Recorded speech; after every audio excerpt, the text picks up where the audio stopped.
Assalamualaikum warahmatullahi wabarakatuh. Alhamdulillahi rabbil alamin, wassalatu wassalamu ala ashrafil anbiya'i wal mursalin wa ala alihi wa sahbihi ajma'in. Subhanaka la ilma lana illa ma 'allamtana innaka antal alimul hakim. Subhanaka la fahma lana illa ma fahhamtana innaka antal jawadul karim. Wala hawla wala quwwata illa billahil aliyyil azim. Rabbi shrah li sadri wa yassir li amri wahlul 'uqdatam min lisani yafqahu qawli. Alhamdulillah, marilah sama-sama kita memanjatkan kesyukuran kita ke hadirat Allah Subhanahu wa taala. Dengan limpah kurnia-Nya masih lagi diberi peluang kepada kita untuk kita beribadah kepada Allah Subhanahu wa taala, mentaati perintah-perintahnya, meninggalkan larangan-larangannya. Mudah-mudahan kita sentiasa diberi rahmat oleh Allah Subhanahu wa taala. Pada malam ini kita akan sambung lagi bacaan daripada kitab Wasailul Wusul ila Syamailir Rasul. Masih lagi hadis-hadis yang ringkas yang disabdakan oleh baginda sallallahu alaihi wasallam berkenaan dengan pelbagai perkara. Qala al-musannif rahimahullahu ta'ala wa nafa'ana bihi wa bi'ulumihi fid dharain amin. Wa qala an-nabiy sallallahu alaihi wasallam a'zamun nasi khataya aktharuhum khawdan fil batil. Bersabda Nabi sallallahu alaihi wasallam, manusia yang paling besar ataupun yang paling banyak dosanya ialah mereka yang paling banyak bercakap perkara yang batil. Ini yang paling banyak mendalami perkara-perkara yang batil.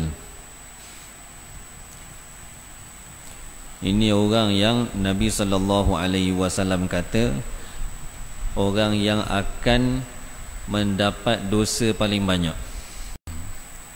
Sebab apa? Percakapan dia dari satu ke satu, semua tu jadi asbab dosa untuk dia. Benda yang batil. Dalam syarahan hadis ini, apakah yang dimaksudkan dengan batil ini? Yang dimaksudkan dengan batil di sini ialah alladzi la faidata fihi ta'udu 'alal insani. yakni perkara yang tidak ada faedah di dalamnya. Bercakap, banyak bercakap sesuatu yang tidak ada faedah, yang boleh kembali kepada manusia itu sendiri. Sama ada faedah tu faedah dunia ataupun faedah akhirat. Tak ada faedah, kosong. Ataupun bahasa yang lebih mudah difahami, percakapan yang sia-sia. Tak suka, tak tentu hala, tak ada cerita kosong. Tak ada faedah untuk diri sendiri, agama kita, dunia kita pun tak dapat apa-apa. Dalam hadis yang lain, Nabi sallallahu alaihi wasallam sebut, min husni islamil mar'i tarkuhu ma la ya'ni. Di antara kecantikan Islam seseorang itu ialah dia meninggalkan perkara yang tidak memberi faedah kepadanya. Tak ada faedah.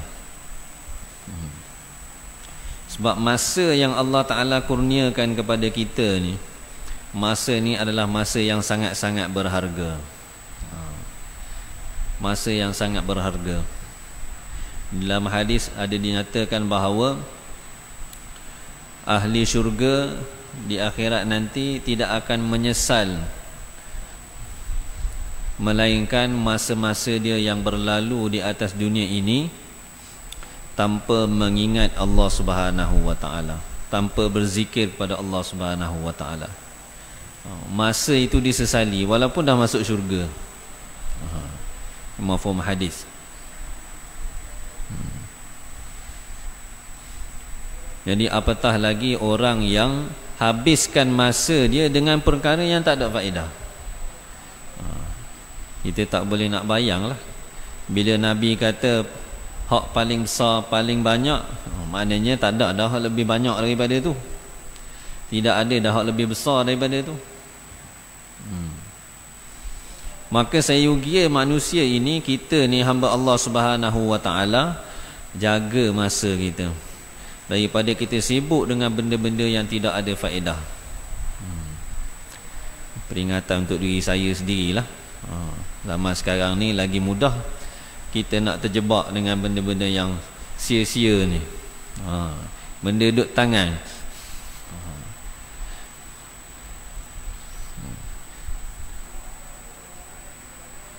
Kalau kita kata paling mudahnya telefon bimbit kita lah, handphone, ini paling senang sekali untuk kita habis masa dengan benda yang tak ada faedah untuk diri kita.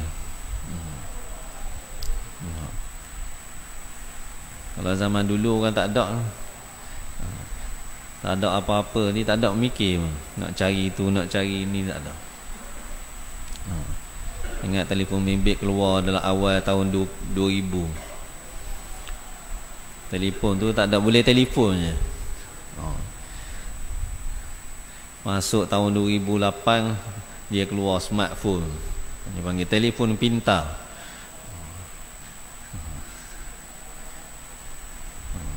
Cuma orang yang pakai tu je nak tahu pintar ke tak pintar. Cerdik ke tak cerdik. Yang guna untuk dapat manfaat tu alhamdulillah lah. Tapi yang banyaknya yang sia-sia. Kalau kita tak boleh jaga, memang macam-macam. Allahu Akbar. Semoga Allah Ta'ala pelihara kita. Habis masa dengan benda tu je, berjam-jam tak sedar. Pas satu dibelek, kita tak sedar masa kita habis, berlalu begitu sahaja.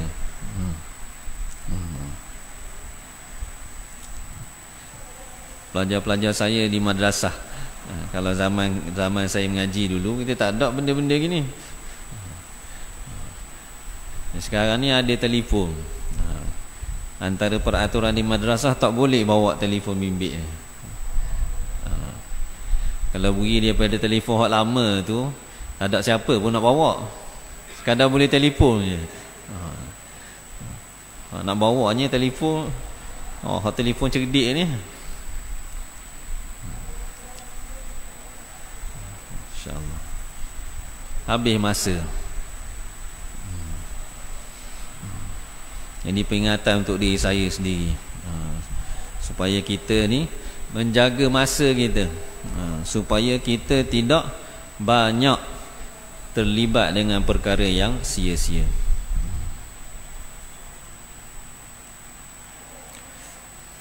Paling kurang diri kita ni terjauh daripada dosa. Itu paling kurang. Kita jaga masa kita, jaga diri kita, supaya kita ni tidak melakukan dosa. Itu paling kurang. Allahu Akbar. Wa qala an-nabiy sallallahu alaihi wasallam, a'zamul khataya al-lisanul kadhub. Bersabda Nabi sallallahu alaihi wasallam, sebesar-besar dosa ialah lidah yang banyak bercakap dusta, lidah yang banyak bercakap bohong, yakni lidah yang zahir daripadanya berulang kali keluar percakapan-percakapan dusta, percakapan yang tidak benar, Dan jadi sampailah sifat itu menjadi sifat lidah dia. Kalau cakap tak boleh percaya. Sampai begitu sekali. Sebab apa? Yang keluar daripada lidah dia percakapan-percakapan yang memfitnah orang, menuduh orang, menyakitkan hati orang. Ini semua masuk dalam al-lisanul kadhub. Bukan cakap bohong je. Tuduh orang tanpa bukti, beri saksi palsu. Lidah kita ni adalah anggota yang paling banyak bekerja. Daripada pagi sampailah kita tidur, daripada kita bangun tidur sampailah ke tidur, nak tidur semula. Semua maksiat, semua perkara yang kita lakukan, lidah dia punya, ada bahagian dia. Kita buat apa pun. Ni kalau kita tak jaga lidah kita, maka kita mudah terlibat dalam perkara-perkara yang dilarang oleh Allah Subhanahu wa taala. Daripada lidah itulah dimasuk ke dalam hati. Benda yang kita cakap, selalu cakap benda yang tidak betul, maka yang itulah yang masuk dalam hati kita, jadi sifat kita. Dan sifat ini dia hanya bawa kepada kerosakan diri kita sendiri, bawa kepada kemusnahan diri kita sendiri. Dunia kita pun jadi rosak, akhirat kita pun jadi rosak. Maka hendaklah kita menjaga lidah kita. Antara pesanan Nabi SAW kepada satu orang sahabat, bila dia minta nasihat daripada Nabi, Nabi kata, tahanlah ni. Nabi pegang lidah. Tahanlah ni. Nabi pegang lidah, Nabi kata, tahanlah benda ni, anggota ni. Jangan banyak sangat. Kalau nak bercakap, bercakaplah percakapan yang baik. Kalau tidak, maka diam. Diam. Cakap percakapan yang baik. Kalau tidak, kita diam. Maka dia akan selamatkan kita daripada bermacam-macam dosa. Wa qala an-nabiy sallallahu alaihi wasallam, a'mal 'ama ad-dhalalatu ba'da al-huda. A'mal 'ama, yakni buta yang paling buta. Dalam banyak-banyak buta, Nabi kata yang paling buta ialah ad-dhalalatu ba'dal huda, yakni kesesatan selepas mendapat hidayat. Sesat selepas mendapat hidayat. Maksud daripada hadis ini ialah kufur selepas Islam. Allah Ta'ala dah beri hidayat kepada seseorang itu, dapat kenal Allah Subhanahu wa Ta'ala, dapat kenal perintah-perintah Allah Subhanahu wa Ta'ala, dapat kenal agama. Tiba-tiba selepas itu dia pilih kekufuran, keluar daripada agama.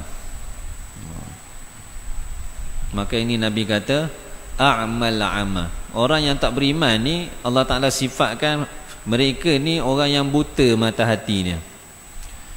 Zaman Nabi SAW, orang-orang Yahudi, orang-orang Nasrani, mereka ni walaupun mereka tahu Nabi ni, kenal, tahu tentang kerasulan Nabi SAW, tapi mereka tidak mahu beriman.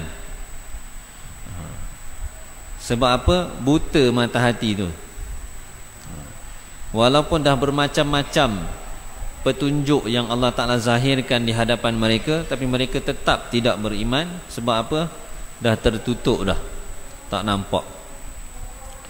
Tapi ada yang lebih teruk daripada itu. Nabi kata orang yang Allah dah beri dia hidayat, dia dah mendapat petunjuk daripada Allah Subhanahu wa Ta'ala, beriman, tetapi kemudiannya memilih untuk kembali kepada kekufuran. Kembali kepada kekufuran. Dan inilah orang yang paling buta sebenarnya. Paling buta. Sebab tu dari segi fiqahnya kan, orang yang keluar daripada Islam ni, ataupun kita panggil orang murtad. Orang murtad ni, dia punya denda dia, hukuman dia berat.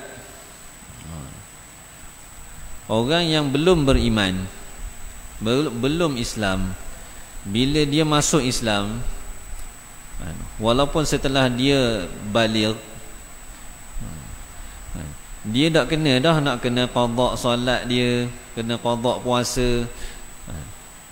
Walaupun dia masuk Islam setelah dia sudah baligh, maknanya telah berlalu beberapa masa yang dia baligh tetapi belum beriman, belum masuk Islam.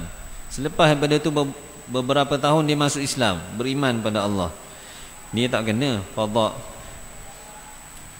tak kena qada solat ke, kena qada puasa ke, tak.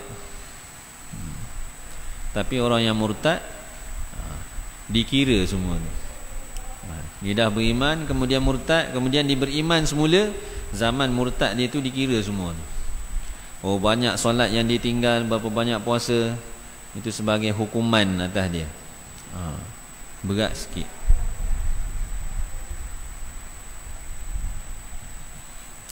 Bahkan dalam syariat kita ni, orang yang murtad ni keadaan dia lebih teruk daripada orang kafir yang asal, yang belum masuk Islam. Dari segi buruknya keadaannya tu.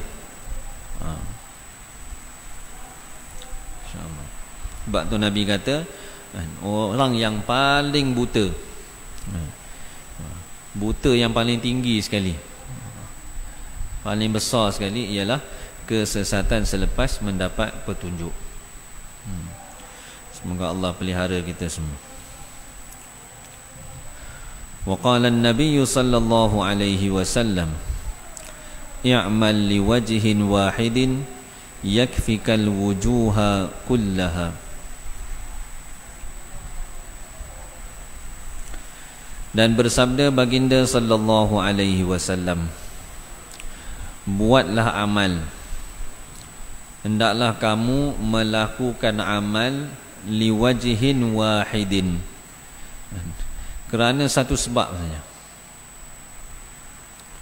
Apa sebabnya? Kerana Allah. Apa-apa amal yang kita nak buat, buatlah kerana satu sebab sahaja, iaitu buat kerana Allah. Kita salat kerana Allah, kita baca Al-Quran kerana Allah, kita puasa kerana Allah, kita keluarkan zakat kerana Allah. Semua amal-amal kebaikan, ketaatan yang kita buat kerana Allah. Dan kita meninggalkan larangan-larangan pun kerana Allah.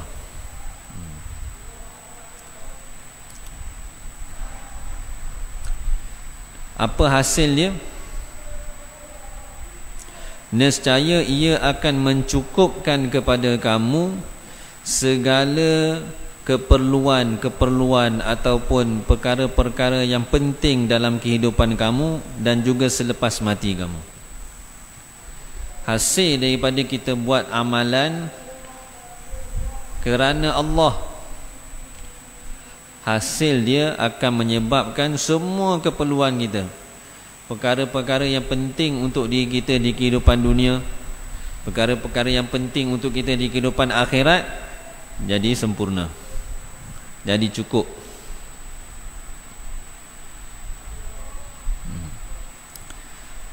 Maknanya janganlah kita buat amalan kerana benda lain. Buat amal ni kerana Allah.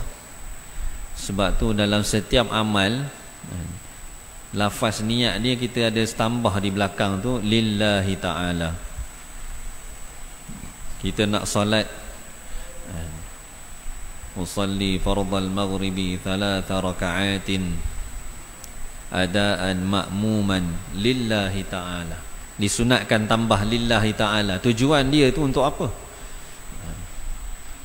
Kalau dalam solat, tujuan ditambah lillahi ta'ala kerana Allah Ta'ala. Kita tambah di akhir niat kita tu, tujuan dia untuk mengingatkan kita ni bahawa kita ni buat amal ini untuk Allah.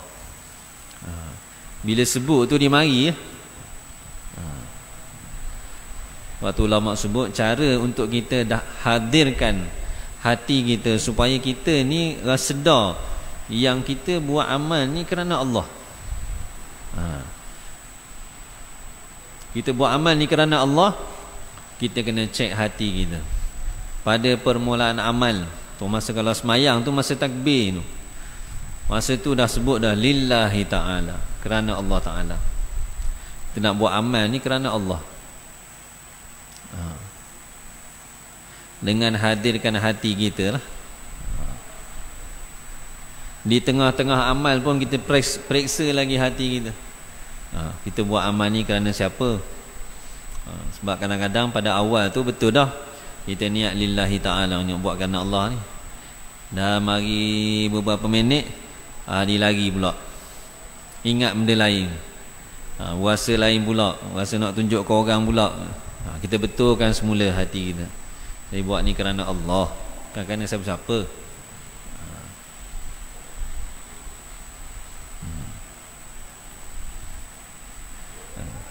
Dan Nabi SAW suruh kita buat amal semata-mata kerana Allah Subhanahu wa taala. Kata Imam Al-Ghazali rahmatullahi alaih, i'mal li ajli man idza amilta li ajlihi wa wahadtahu biqasdika wa talabta ridahu bi'amalika ahabbaka wa akramaka wa aghnaka 'anil kulli. Buatlah amal kerana zat yang apabila kamu melakukan amal kerananya dan kamu mengesahkan dia dan kamu mencari redanya dengan amalmu itu, maka dia akan mencintai kamu, dia akan melayani kamu, dia akan mencukupkan kamu daripada segala keperluan. Ini maksud buat amal.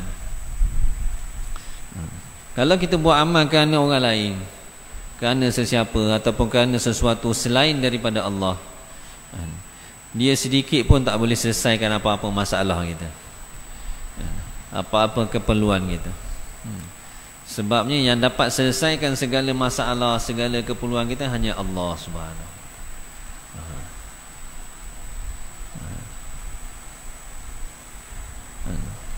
Ada dinyatakan dalam sebuah hadis qudsi yang lafaz dia lebih kurang. Allah Ta'ala sebut, idza wajadtani wajadta kulla syai'in. Apabila kamu dapat aku, kamu akan dapat semua benda kamu dapat.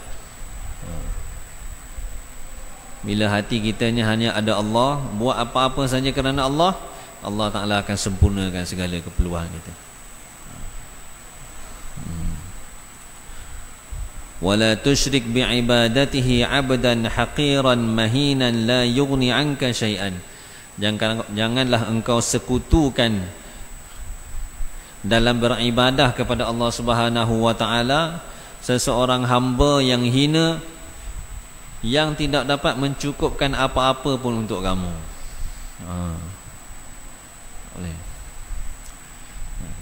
Hamba Allah Ta'ala, makhluk ciptaan Allah Subhanahu wa taala, tak boleh buat apa-apa.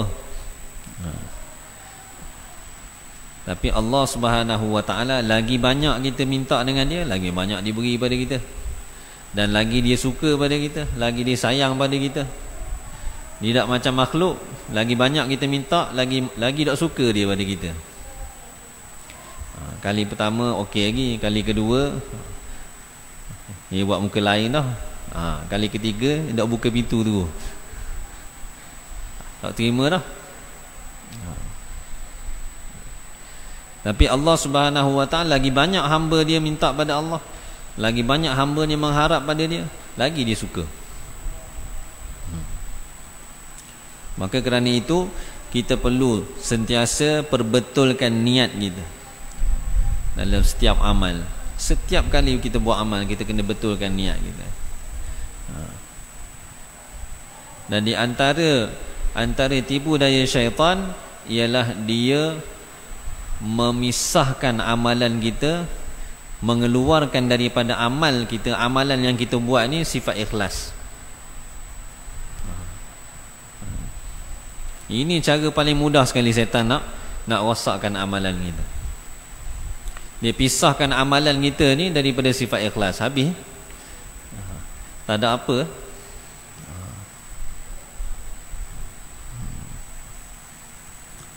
Allahu akbar. Wa qala an-nabiy sallallahu alaihi wasallam, afdalul a'mali sururun tudkhiluhu ala muslimin. Bersabda Nabi sallallahu alaihi wasallam, sebaik-baik amalan ialah kegembiraan yang kamu masukkan kepada seseorang Islam. Yakni kegembiraan yang kamu berikan kepada seseorang Islam. Ini adalah afdalul a'mali, di antara amalan yang terbaik selepas daripada amalan-amalan fardu. Amalan yang terbaik ialah kita menggembirakan saudara se-Islam kita. Gembirakan saudara se-Islam kita. Nak gembirakan saudara se-Islam kita ni macam-macam cara kita boleh buat. Bagi hadiah kepada dia, beri makan kepada dia, layan dia dengan baik,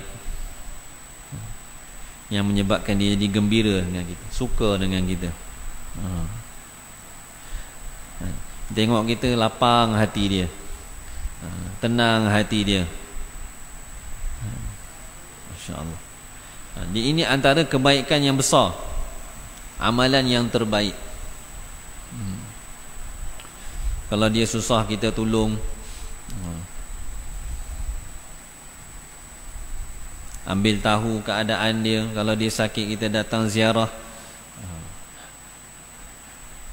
Ini amalan yang terbaik yang Allah Ta'ala berikan kepada kita ni. Ni sesama manusia ni. Satu amal kita ni amal untuk Allah, hak Allah Subhanahu Wa Ta'ala. Satu lagi hak sesama manusia, keluarga kita, jiran kita, orang kampung kita. Jadi janganlah kita ni jadi sebab, menjadi sebab orang jadi susah. Paling kurang tu, kalaulah kita tak dapat jadi asbab untuk gembirakan orang lain, janganlah kita jadi sebab untuk menyusahkan dia. Atas dunia ni, kalau setiap orang dia dapat jaga diri dia, dapat jaga diri dia daripada menyusahkan orang lain, aman dunia ni. Aman dunia. Semua orang tahu batasan dia. Saya tak boleh buat gini ni, akan nyusah ke jiran. Tak boleh buat gini ni, akan Masya Allah, ambil tahu belaka. Maksudnya kita cakna belaka. Bukan kita nak buat sesuatu, kita ikut kita je, walaupun benda tu hak kita, hak kita. Tapi ada juga perkara yang kita kena jaga, hati jiran kita. Dalam perkara-perkara yang kena jagalah. InsyaAllah dapat pahala sebaik-baik amalan. Dan bila kita sentiasa menggembirakan orang Islam, Allah Subhanahu Wa Ta'ala akan letakkan dalam hati kita ni rasa tenang. Kita rasa tenang. Dan kita akan rasa sedih bila ada di kalangan orang-orang Islam ditimpa kesusahan. Dalam hadis sebut, orang Islam, orang mukmin dengan orang mukmin yang lain ni, Dia ibarat satu anggota. Bila satu bahagian anggota sakit, semua anggota lain akan rasa sakit juga. Bila keadaan ni berlaku, bila setiap orang dia ambil tahu. Dia ambil tahu hal keadaan orang di sekeliling dia. Selalu berhubung, selalu mudahkan urusan. Barulah kesusahan saudara-saudara kita akan jadi kesusahan kita juga. Kalau tidak, cara ke dia lah. Jadi gitu. Kita, dia. Dan ini tak diajar dalam agama Islam. Wa qala an-nabiy sallallahu alaihi wasallam, afdalul a'mali al-ilmu billahi ta'ala. Bersabda Nabi sallallahu alaihi wasallam, amalan yang terbaik ialah al-ilmu billahi ta'ala, mengenal Allah Ta'ala. Mengenal Allah Ta'ala. Apa maksud mengenal Allah Subhanahu wa Ta'ala? Yakni mengenal sifat-sifat Allah. Kita nak kenal Allah Ta'ala secara zatnya, memang kita tak mungkin nak kenal. Macam mana kita? Allah Subhanahu wa Ta'ala tidak berjisim, tak pernah tengok pun. Nak kenal Allah Subhanahu wa Ta'ala secara zat yang hakikinya, itu di luar kemampuan manusia ni. Memang tak mungkin. Yang kita dituntut di dalam syariat kita ni ialah kita mengenal sifat-sifat Allah. Waktu diajar dalam tauhid kita ni, mengenal perkara-perkara yang wajib untuk Allah, perkara-perkara yang mustahil untuk Allah. Supaya kita kenal sifat Allah Subhanahu. Melalui sifat Allah Subhanahu wa Ta'ala inilah akan wujudnya rasa hebat, agung, besarnya Allah Subhanahu wa Ta'ala ni dalam hati. Bila kita kenal sifat Allah.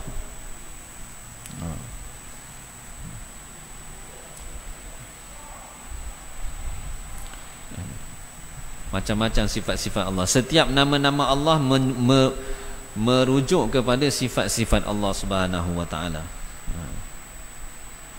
Jadi bila kita kenal sifat-sifat Allah, maka dalam hati kita akan ada rasa hebat, rasa agung, rasa kebesaran terhadap zat Allah Subhanahu wa Ta'ala. Inilah amal yang terbaik. Bila kita guna masa kita, bila kita guna usaha kita untuk kita kenal, untuk sampai kepada Allah Subhanahu wa Ta'ala, nak kenal sifat-sifat Allah Subhanahu wa Ta'ala. Orang yang dalam hati dia ada rasa kebesaran, keagungan, kehebatan Allah Subhanahu wa Ta'ala, maka orang yang seperti inilah yang akan dapat menyempurnakan perintah Allah Subhanahu wa Ta'ala. Dia dapat sempurnakan perintah Allah. Bukan dia dapat buat perintah Allah, dia dapat sempurnakan perintah Allah. Buat perintah Allah ni ramai orang buat, tapi nak buat dengan sempurna ni, ni yang susah. Nak semayang, nak sempurnakan salat kita, semayang kita ni seperti yang Allah Ta'ala kehendaki, seperti yang Nabi SAW ajar, ni susah. Selagi di dalam hati kita tidak ada rasa kebesaran, selagi tu kita tak dapat nak sempurnakan. Jadi nak datangkan macam mana rasa kebesaran ni? Itulah kita kena muzakarah kan, sifat-sifat Allah. Dimuzakarahkan, kita selalu sebut. Di antara amalan sahabat-sahabat Nabi SAW ialah mereka bermuzakarah sesama mereka. Mereka bercakap tentang perkara-perkara yang boleh meningkatkan keyakinan mereka pada Allah.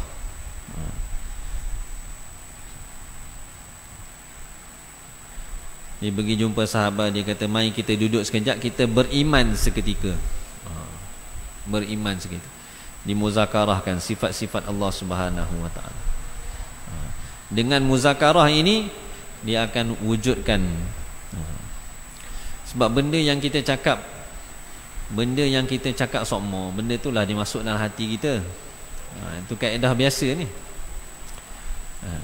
Dalam hati kita ni, kebesaran selain Allah Subhanahu Wa Taala, kebesaran benda ni diduduk dalam hati kita sebab apa? Sebab kita cakap sokmo. Hari-hari kita cerita tentang tu. Jadi kita tahu kepentingan dia, apa kerugiannya.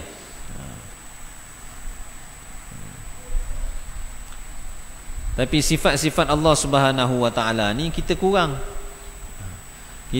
sebut. Sehingga kalau kita buat sesuatu yang melanggar perintah Allah Subhanahu Wa Taala pun kita tak rasa apa-apa. Sebab tidak ada perasaan tu dalam hati kita. Yang kita ni langgar perintah Allah, salah ni, Allah marah ni, tak rasa.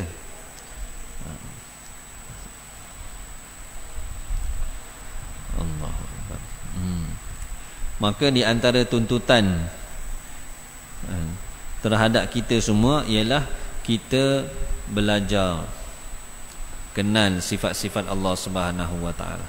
Kita tahu apa yang wajib pada Allah, apa yang mustahil pada Allah, apa yang harus pada Allah Subhanahu Wa Taala.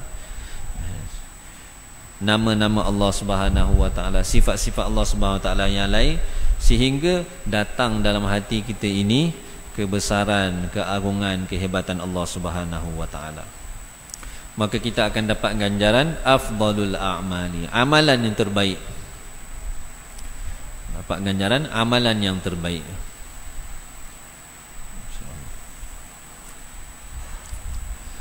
Wa qala an-nabiy sallallahu alaihi wasallam, afdalul jihadi an tujahida nafsaka wa hawaka.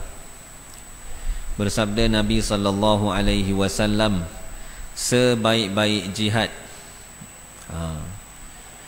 sebaik-baik jihad. Jihad di sini bukan jihad perang tu. Jihad di sini adalah mengikut makna lughah, makna bahasa dia. Jihad asal makna dia menyusahkan diri, yang ni berusaha dengan susah payah.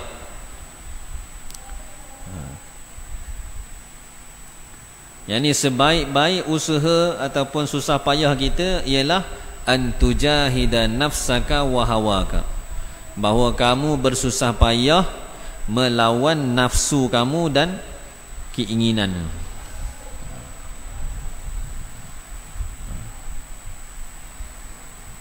Susah ni nak lawan keinginan nafsu kita. Sebab apa? Sebabnya hak nafsu suruh kita ni semua benda yang seronok, benda yang kita rasa best. Suruh makan sedap-sedap, benda yang seronok. Hak nak lawan ni supaya tak buat tu susah. Bahkan Nabi SAW kata jihad melawan nafsu ni, pernah dalam satu hadis Nabi sebut, ketika baginda SAW pulang daripada medan perang, Nabi SAW beritahu pada sahabat-sahabat, kita ni pulang daripada jihad yang kecil pergi kepada jihad yang besar. Perang menentang musuh ni Nabi beritahu jihad kecil. Sebab apa? Pergi berperang ni bukan kita nak. Sebab apa? Boleh mati, boleh luka. Itu semua nafsu tak suka. Tapi jihad nafsu ni, nak lawan nafsu ni, nak jihad, nak lawan benda yang keinginan kita, benda yang kita suka. Nak lawan tu susah. Maka dengan melawan nafsu kita ini, maka Nabi SAW beritahu dia jadi afdalul jihadi. Dan memang kita nak tak nak memang kena begitu. Hidupan dunia ni Allah Ta'ala buat untuk orang beriman ni adalah tempat untuk kita lawan nafsu kita. Kena ikut perintah Allah, ikatkan dia dengan perintah-perintah Allah Subhanahu Wa Ta'ala. Mudah-mudahan Allah Subhanahu Wa Ta'ala kurniakan kepada saya dan kita semua dengan apa yang dibacakan pada malam ini sama-sama dapat kita amalkan dan kita niat untuk disampaikan kepada saudara-saudara kita yang lain insya-Allah. Subhanakallahumma bihamdika asyhadu an la ilaha illa anta astaghfiruka wa atubu ilaik. Subhana rabbika rabbil izzati amma yasifun wa salamun alal mursalin walhamdulillahi rabbil alamin.